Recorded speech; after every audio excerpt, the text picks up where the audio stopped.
నమస్కారం, నేను మీ షణ్ముఖ్. ఈరోజు మన ముందర Telugu Desam party SCCL state general secretary ముల్లంగి వెంకటరమణ గారు ఉన్నారు. నమస్కారం అన్న. నమస్తే. జగనన్నా చూడన్నా, ఏం తలకాయ ఉంచేసినావు? దిగులు వద్దున్నా, కొంత తల పైకి ఎత్తున్నా నేనున్నా మీకు.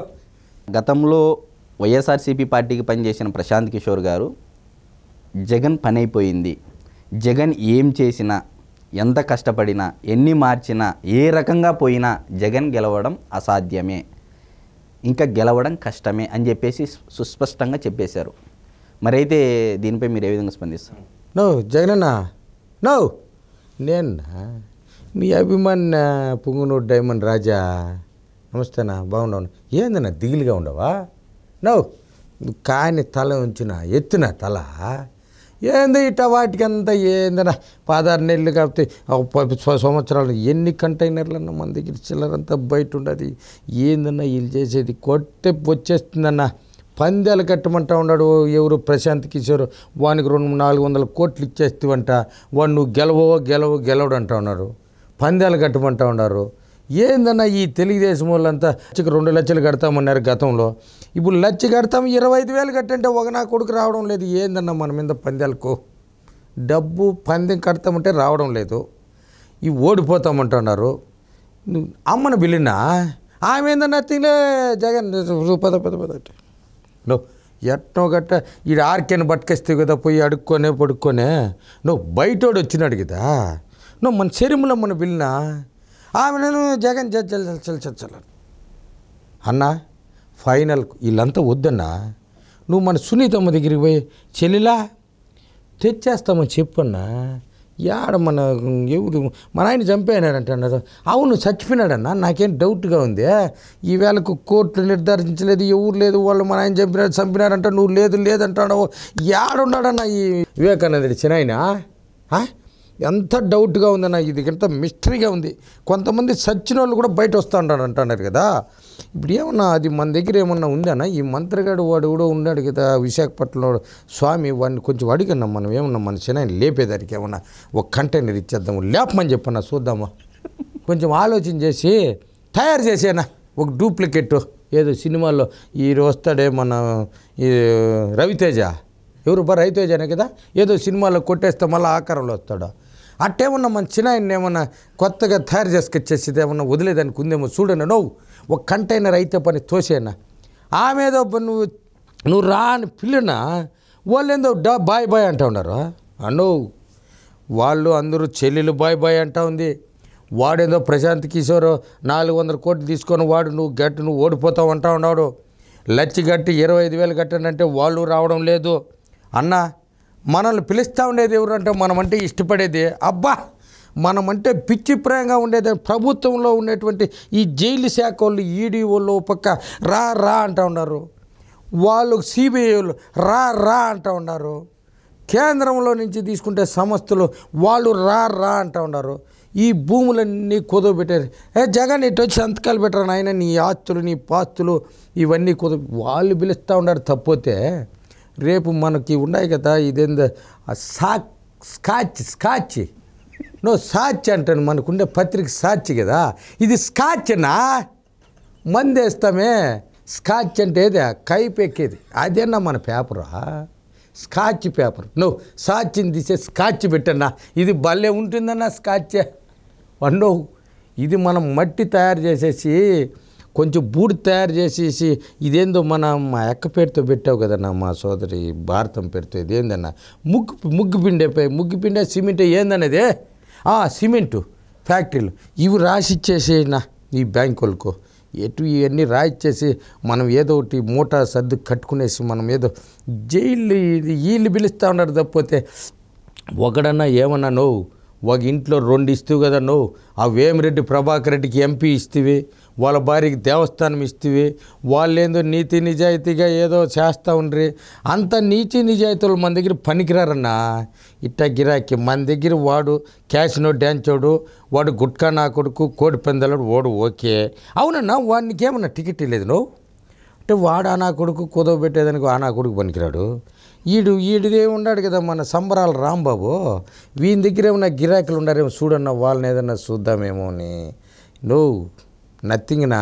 వాడు కూడా ఏదో వేసుకునేసి వీళ్ళంతా బాయ్ బాయ్ చెప్పేదానికి రెడీగా ఉండారు. నువ్వు వీళ్ళు కూడా తగిలిచ్చేయన్నా ఈసారి. రాంబాబు గారిని కూడా తగిలిచ్చేయాల. కొడుకుని ఈడు కూడా మన వెనకంటే వచ్చేయాల్సిందే. వాడు క్యాష్ని వాడు మన వెనకంటే వచ్చేయాల్సిందే. వీళ్ళన్నా తప్పించుకొని పోతారా నువ్వు?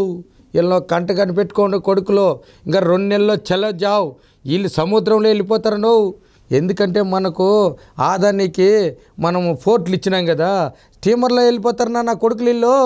వీళ్ళకి ముందే చెప్పెట్టేసి ఫోటో ఐడెంటిటీ కార్డు ఇచ్చాను, వీళ్ళు గొండు కొట్టేసి నామాలు వేసుకునేసి స్వాముల అవతారంలో వెళ్ళిపోతారు కొడుకులు వీళ్ళిద్దరు. రకరకాల అవతారం ఎత్తానో ఈయనో. ఈ మధ్య నల్లగా రంగేస్తూ ఉన్నాడు ఎవడు ఈ రాంబాబు. వాడేందన్న తెల్లగా నార మాదిరి ఎంటికలు పెట్టేసిన నువ్వు. ఇది చెల్లవు పోతాడన్నో. ఈయన నమ్మద్దన్నో ఈయననో వీళ్ళిద్దరు. ఇప్పుడు చూడన్నా కొంతమందిని భలే నమ్మితం కదా, వీళ్ళు వెళ్ళిపోయారు. వీళ్ళు బొత్స సత్యనారాయణ కూడా కొంచెం డౌట్గా ఉందన్న. ఎందుకంటే ఈ జగన్ మాటలే మా ఓనికి నత్తి కదా కొంచెము. ఆ అమ్మ ఏమందంటే మా నత్తి ఆయన ఏదో చెప్పినాడు, ఈడు ఎంపీగా పోటీ చేస్తాం, ఈడు గెలిచే అవకాశాలు లేదు నువ్వు అన్నో. కొంచెం ఆలోచన చేయన్నా. వీళ్ళంతా చలోజా ఉన్న బై బై చెప్పేస్తా ఉన్నారన్నా. ఎందుకన్నా వీళ్ళని ఈ విధంగా మంత్రి పదవులు ఇచ్చేసి వీళ్ళకంతా చేస్తావన్నా? మీరు ఏదైతే చెప్తా ఉన్నారో, తల్లి బాయ్ బాయ్ చెప్పింది, చెల్లి బాయ్ బాయ్ చెప్పింది, ఒకవైపు ఇంకో చెల్లి బాయ్ బాయ్ చెప్పింది. మా అన్నకు ఎట్టి పరిస్థితుల్లోనూ ఓటు వేయొద్దండి, ఆంధ్ర రాష్ట్రం సుభిక్షంగా ఉండాలి అంటే మార్పు రావాలి అని చెప్పేసి అన్నాడు. ఒకవైపు గతంలో పనిచేసిన ప్రశాంత్ కిషోర్ గారు కూడా జగన్ గెలవడం అనేది చాలా కష్టతర సాధ్యమైంది అని చెప్పి చెప్తా ఉన్నారు. ఇంకా ఎవరు మిగిలి ఉన్నారు రాష్ట్రంలో? ఇంకా నాకు తెలిసి మీరు చెప్పిన విధానంగా ఇప్పుడు ఎవరైతే చెప్పారో వాళ్ళు కూడా బాయ్ బాయ్ చెప్పే సందర్భం తొందరలో వస్తూ ఉందని చెప్పేసి చెప్తా ఉన్నారు. ఎటువంటి పరిస్థితుల్లో జగన్మోహన్ రెడ్డి గారు గెలవడానికి మీ దగ్గర ఏదైనా మార్గం ఉందా?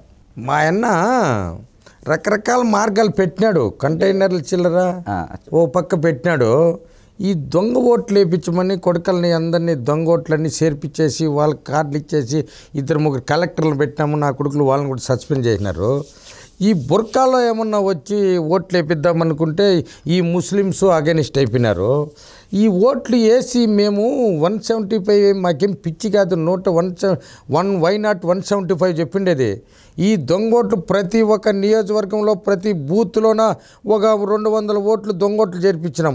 కారణం ఏమిటంటే నేను కొంచెం పొరపాటు చేయనాడబ్బా మా జగనన్న. మనం ఈ రాష్ట్రాన్నే తాకట్టు పెట్టేసినాం కదా మోడీ గారికి. రేపు మోడీ మనకు సహకరిస్తాడు. ఈ తెలుగుదేశం వాళ్ళు పిచ్చి కొట్టేసేడైనా కొడుకులు బూతులు కాడికి రానియకుండా కేసులు ఈడీ కేసులు పెట్టేసి అభ్యర్థులు ఎత్తేసేద్దామని. అయితే ఇప్పుడు ఈ మధ్య మా అన్న అందరినీ ఎత్తి లేనిపోయిన వాళ్ళన్న మొన్న వచ్చింది ఆ చిలకలూరుపేట మాజీ మంత్రి పత్తిపాటి పుల్లారావు మీద వేసేస్తాం కదా కేసు. ఈ విధంగా ప్రతి ఒక్క తానే కేసులు వేసేద్దామనేసి రౌడీ షీట్లు ఓపెన్ చేసేసి ఏజెంట్లు కాడ రకరకాల ఆలోచన ఉండింది మా అన్నకు. ఇదంతా తిరగబడిపోతుంది బాబు. అని వచ్చి ఏటగాడు కదా మన మోడీ, అవసరానికి ఏదో ఒకటి కావాలి వేసేద్దామనేసి ఈయన గాలిపోయింది అనుకున్నాడు. ఈ బీజేపీ వాళ్ళు వాడు ముందు సోంబేర్రాజు అని, సోంబేర్రాజు కాదు బా బీజేపీకి అధ్యక్షుడిగా నేనేం పేరే సోమవీర్రాజు సోమవీర్రాజు కాదు. అతనికి ఏమరంటే ఒక 200 కోట్లు కొట్టినాడు మా అన్న. వాడిని తీసేసారు. ఎందుకంటే వాడు పొద్దునుకులు ఈ మాట్లాడేదో జగన్తో నటన చేయరంటే వాడు ఒరే నాయన నడిచినట్టు కొంచెం స్పీడ్గా నడిచినట్టు వాడు పరిగెత్తా ఉన్నాడు. ఒరే నాయన నటన చేయరంటే వాడు సోమవీర్రాజు పనికిరాడు. సోమవీరనే వస్తుంది బా సోము వీర్రాజు. కాబట్టి కొంచెము ఆలోచన చేసుకొని ఎట్టొకట గెలుస్తాం లేప కొంతవరకన్నా.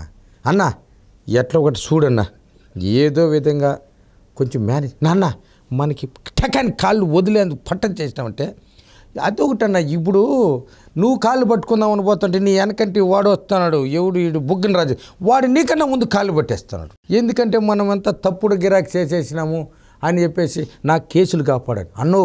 నిన్ను కాదని ముందు పోతున్నాడన్నో ఈ కేసుల్లో కాపాడమని. ఎవరూరో పోతా ఉన్నారన్నా కాళ్ళు పట్టేసి నీకన్నా ముందు పట్టుపోతూ ఉన్నారు. నువ్వు లేపితే కూడా లేదంటే కదన్నా ఈ మధ్య వాడు బుగ్గన రాజేంద్ర రెడ్డి. ఏమన్నా కథ అంటే వాని కేసుల గురించి కాపాడుకునేదానికన్నా ఇంకెవరిని నమ్మద్దన్నా. నువ్వు ఒకటే పోయి గట్టికి పట్టేయన్నా కాళ్ళు.